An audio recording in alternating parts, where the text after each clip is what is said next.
chirurgie transgenre ou chirurgie de réassignation de sexe permet à un individu de changer de sexe. Cette chirurgie s'adresse donc personnes dont l'identité psychique et sociale entre en conflit avec leur sexe biologique. S'engager dans ce processus nécessite des traitements lourds et beaucoup de temps. Des protocoles précis sont mis en place avant d'engager une chirurgie définitive.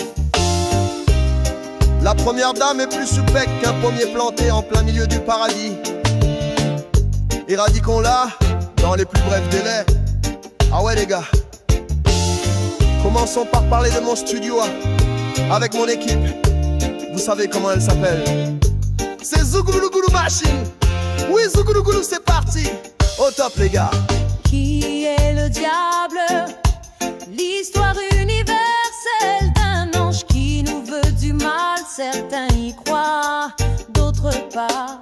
Mais la figure du diable hante la conscience collective puis la nuit des temps, et pas uniquement dans les monothéismes. Des figures s'apparentant aux démons se trouvent dans la plupart des religions, alors que les chrétiens sont invités lors du carême à redoubler de vigilance face à ces tentations. Le monde des religions retrace l'histoire du prince des ténèbres, l'exterminateur. C'est le nom donné à l'un des anges Yahvé dans la Bible hébraïque.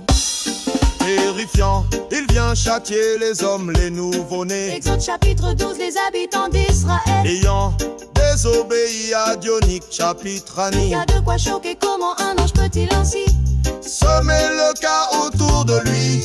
En réalité, le concept d'ange malfaisant est bien antérieur à l'Ancien Testament. Si notre conversion marque le passage de la mort à la vie spirituelle, tant que nous sommes dans cette enveloppe charnelle, nous restons soumis à certains besoins physiques et moraux que connaît tout être humain. Être chrétien ne nous retire pas notre réalité, et comme tout homme nous pouvons faire face aux manquants, nos besoins ne sont pas comblés. Toutefois, si nous sommes soumis aux mêmes nécessités, nous avons l'assurance qu'aucune de nos circonstances n'est en mesure de changer la parole de celui qui tient nos vies entre ses mains. Combien sommes-nous à avoir expérimenté le divin secours et pouvoir se dire même au milieu de l'adversité.